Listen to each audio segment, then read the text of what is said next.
pagi semuanya, anak didik kami. Jumpa lagi dengan saya, Ibu Rohaya Sagala. Harapan saya kalian semua masih kondisi sehat dan masih semangat untuk menerima setiap pembelajaran online dari guru. Terkhusus hari ini kita mau belajar materi kimia, yaitu di hukum dasar kimia. Oke, nah sebelum kepada pembahasan selanjutnya, saya mau sebutkan nanti kita di hukum dasar kimia belajar terhadap 5 hukum, yaitu yang pertama hukum Lavoisier, yang kedua Proust, yang ketiga hukum Dalton, yang keempat hukum Gay-Lussac, dan yang kelima adalah hipotesis Avogadro. Nah, tapi dalam pertemuan hari ini masih saya potong untuk 2 hukum pertama, yaitu hukum Lavoisier dan hukum Proust. Untuk selanjutnya kita pending dulu. Bagaimana penjelasan tentang hukum Lavoisier dan hukum Proust dalam kehidupan sehari-hari serta contoh-contoh soalnya akan saya jelaskan hari ini. Kalian boleh simak setiap penjelasan saya. Oke? Dari hukum dasar kimia, hukum yang pertama adalah hukum kekekalan massa. Jadi hukum kekekalan massa ini ditemukan oleh atau dikemukakan oleh Lavoisier. Jadi bacanya Lavoisier ya. Nah, hukum kekekalan massa ini berisi massa total zat sebelum reaksi itu sama dengan massa total zat sesudah reaksi. Jadi bahasa sehari-harinya massa reaktan itu sama dengan massa produk. Nah, sebelumnya kita sudah belajar tentang persamaan kimia dan konsep mol. Jadi setiap hukum dasar kimia ini dari Lavoisier sampai kepada hipotesis Avogadro nanti erat hubungannya dengan persamaan kimia, ya, penyetaraan kimia dengan konsep mol. Kekekalan massa menyatakan massa zat sebelum reaksi itu sama dengan massa zat setelah reaksi. Jadi kalau reaksi umumnya bentuknya seperti ini, A bereaksi dengan B, ini menjadi C dan D. Nah, jadi ini adalah reaktan atau sebelum reaksi, ini adalah produk. Ini reaktan, ini produk. Oke, nah katanya massa reaktan itu sama dengan massa produk. Ini berlaku pada ruang tertutup atau wadah tertutup. Oke, sehingga kita nanti bisa tentukan bahwasanya kebenaran rumus ini benar bahwa massa reaktan sama dengan massa produk. Ingat, dalam wadah yang tertutup. Nah, sekarang kita lihat kalau seandainya di dalam kehidupan sehari-hari ya. Jadi kita memiliki buku atau kertas, kemudian ini dibakar. Ini dibakar, pasti jadi hasilnya adalah abu. Nah, pertanyaannya adalah apakah massa buku akan sama dengan massa abu sesuai dengan hukum Lavoisier? Nah, jadi kalau misalnya ya kita umpamakan massa buku di sini 200 gram. Nah, benar nggak massa abunya sama dengan 200 gram? Pasti nggak mungkin ya. Kenapa? Yang pertama kita harus ketahui kalau buku dibakar, jadi buku ini dibakar pasti kita reaksikan dengan oksigen yang cukup. Yang awalnya massa buku adalah 200 gram. Nah, nanti hasilnya ini adalah abu ditambah dengan gas. Bisa jadi gas CO atau karbon monoksida, atau bisa juga gas karbon dioksida. Nah, apa yang tidak terhitung selain abu adalah gas yang dihasilkan pada proses pembakaran. Nah, gas ini kita tidak timbang, sehingga yang kita timbang hanyalah massa abu. Ini kita lakukan di dalam ruangan terbuka, sehingga kita tidak peroleh massa abu tidak sama dengan massa buku. Nah, apakah hukum Lavoisier tidak berlaku? Sebenarnya berlaku, tetapi biasanya pembakaran yang kita lakukan di ruang terbuka, sehingga kita tidak mencapai massa dari gas yang dilepaskan oleh pembakaran. Nah, sekarang kita lihat contoh soal. Ini percobaan pada ruang tertutup. Diketahui reaksi gas metana dibakar dengan oksigen, menghasilkan karbon dioksida dan uap air. Jadi persamaan reaksinya adalah ini. CH4 ditambah O2 menjadi CO2 dan H2O. Pertama sekali kita harus setarakan reaksi ini. Artinya jumlah atom kiri harus sama dengan jumlah atom kanan. Jadi kita masing-masing lihat C di kiri ada 1, di kanan 1, kemudian H di kiri ada 4, sedangkan di kanan ada 2. Jadi yang kanan harus kita kasih angka 2 seperti pelajaran sebelumnya di penyetaraan reaksi. Kemudian kita hitung O. O kiri ada 2, sedangkan di kanan ada 2 ditambah 2, 4. Maka yang kiri harus kita kali 2. Nah, jadi persamaan reaksinya ini sudah setara. Persamaan reaksi yang sebenarnya adalah CH4 ditambah 2O2 menjadi CO2 dan 2H2O. Jadi kalau seumpama ini ya, metana ada 8 gram, kemudian oksigen ada 12 gram. Kalau seumpama gas karbon dioksida yang dihasilkan adalah 10 gram, maka sudah pasti uap air juga yang dihasilkan adalah 10 gram. Nah, ini berlaku hukum Lavoisier karena dilakukan di ruang tertutup. Jadi massa sebelum sama dengan massa sesudah reaksi. Oke? Atau kita lihat contoh yang kedua. Nah, contoh soal yang kedua, kawat tembaga dibakar sehingga terbentuk tembaga oksida atau CuO.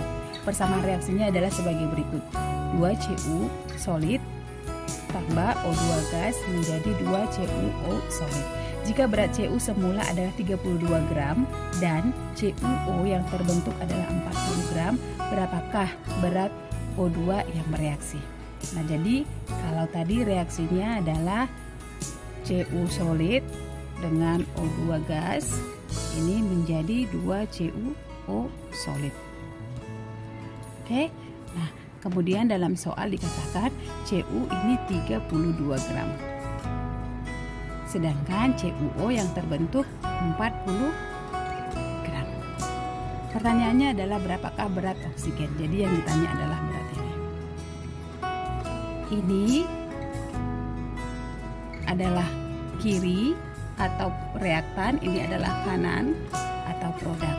Nah, jadi kalau tadi hukumnya massa kiri atau massa sebelum reaksi sama dengan massa sesudah reaksi, berarti massa kiri itu sama dengan massa kanan.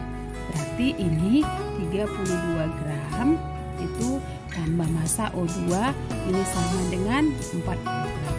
Maka massa O2 yang bereaksi itu sama dengan 40 gram 32 gram. Massa O2 itu sendiri adalah 8 gram. Sesuai dengan massa total sebelum reaksi sama dengan massa total sesudah reaksi atau hukum Lavoisier. Nah, sekarang hukum yang kedua yaitu hukum perbandingan tetap atau dikemukakan oleh Proust. Bunyinya adalah perbandingan massa unsur-unsur dalam suatu senyawa adalah tertentu dan tetap. Saya ulangi, perbandingan massa unsur-unsur dalam suatu senyawa adalah tertentu dan tetap. Nah, nanti saya langsung jelaskan ini berdasarkan contoh soal supaya kalian sesuaikan dengan hukumnya, baru kalian boleh paham. Contohnya adalah ini. Reaksi antara gas hidrogen dengan gas oksigen menghasilkan gas air atau uap air. Nah, ini persamaannya sudah setara ya. Jadi H di kiri ada 4, di kanan 4, O di kiri ada 2, di kanan 2. Kalau seumpama ini kita peroleh H2O adalah 2 mol karena koefisiennya 2. Tapi kalau misalnya ini kita ubah menjadi 1 mol, reaksinya jadi seperti ini. H2 gas dengan O2 gas menjadi H2O gas. Nah, sekarang kita setarakan. H di kiri 2, di kanan 2, O di kiri 2, di kanan 1. Nah, kita upayakan supaya ini 1 mol, maka ini kita buat koefisiennya menjadi setengah. Jadi setengah kali 2 jadi 1. 1 di kiri, 1 O di kanan. Nah, ini sudah setara. Sekarang ini hubungannya dengan persamaan reaksi yang sebelumnya kita pelajari. Nah, dalam H2O ini kata Proust, perbandingan massa unsur-unsur dalam suatu senyawa adalah tertentu dan tetap. Jadi suatu senyawa di sini adalah air. Katanya perbandingan massa unsur-unsurnya, perbandingan H dengan O itu sudah tetap. Kita ketahui ARH itu selalu 1 dan ARO sama dengan 16. Sedangkan senyawa air selalu H2O. Maka di sini kita peroleh 2 ARH tambah ARO. Oke, atau banding. Sehingga ini 2 kali 1 dibanding 16. Maka ini 2 banding 16 itu sama dengan 1 banding 8. Artinya dalam 1 mol H2O, dalam 1 mol air, perbandingan H dengan O, jadi H banding O itu selalu 1 banding 8. Itu sudah tetap.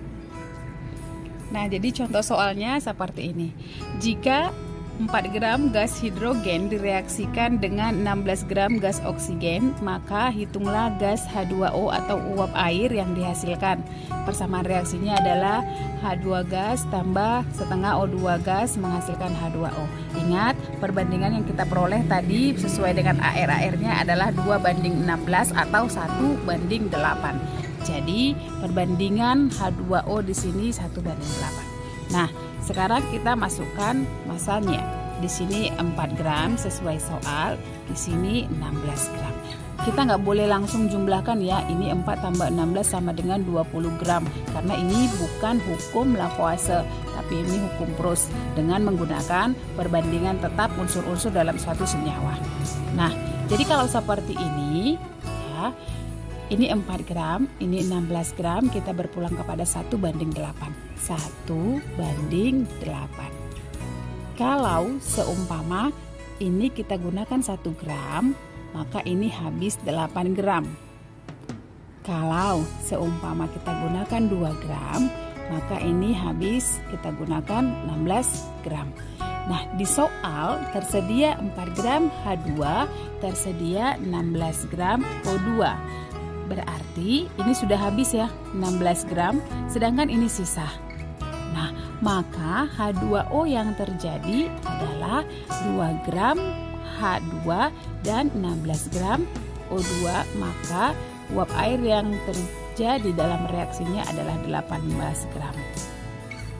Ditambah dengan sisa gas H2 sebanyak 2 gram. Nah, perbedaan hukum kekekalan massa dengan hukum Proust adalah kalau di hukum kekekalan massa, zat tidak ada yang sisa. Sedangkan di Proust itu ada yang sisa. Kenapa? Karena perbandingan senyawa itu sudah tetap.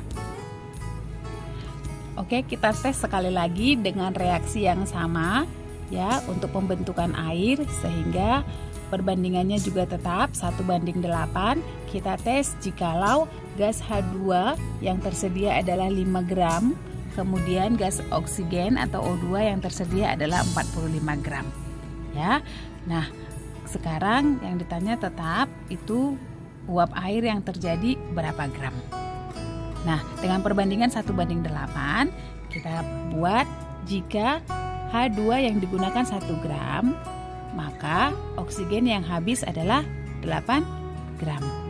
Nah, masih sama-sama bersisa. Kemudian yang kedua, kalau ini dihabiskan 2 gram, maka ini menjadi 16 gram. Next, kalau kita gunakan H2-nya 3 gram, maka oksigennya menjadi 24 gram. Kalau kita gunakan hidrogennya 4 gram, maka ini menjadi 32 gram. Kalau kita gunakan H2-nya seluruhnya yaitu 5 gram, maka O2 yang kita habiskan 40 gram. Oke, nah jadi H2 sudah habis ya kita gunakan, sedangkan oksigen masih kita gunakan 40 gram, jadi masih ada sisanya. Nah, disinilah baru berlaku hubungan Proust dengan Lavoisier. Jadi H2O yang terjadi itu dengan H2 5 gram dan O2-nya 45 gram adalah 45 gram. Dengan massa oksigen sisa oksigen sebanyak 5 gram. Oke? Nah, jadi saya rasa sampai di situ untuk penjelasan saya di hukum pros. Jadi ada 2 kesimpulan yang bisa kalian ambil ya untuk pengerjaan soal hukum kekekalan massa dan hukum perbandingan tetap. Yang pertama itu adalah dalam hukum kekekalan massa tidak ada zat yang sisa. Jadi tidak ada zat sisa. Semuanya habis bereaksi, jadi kalian tinggal jumlahkan kiri harus sama dengan kanan. Kemudian yang kedua, dalam pros sudah ditentukan perbandingan massa unsur. Nah, 2 poin ini membuat kamu semakin paham perbedaan antara hukum Lavoisier dan hukum pros. Oke, sampai di situ. Selanjutnya untuk kamu latihan di rumah, kamu perhatikan soal ini. Ada 3 soal sebagai latihan kamu dalam penerapan hukum kekekalan massa dan hukum perbandingan tetap.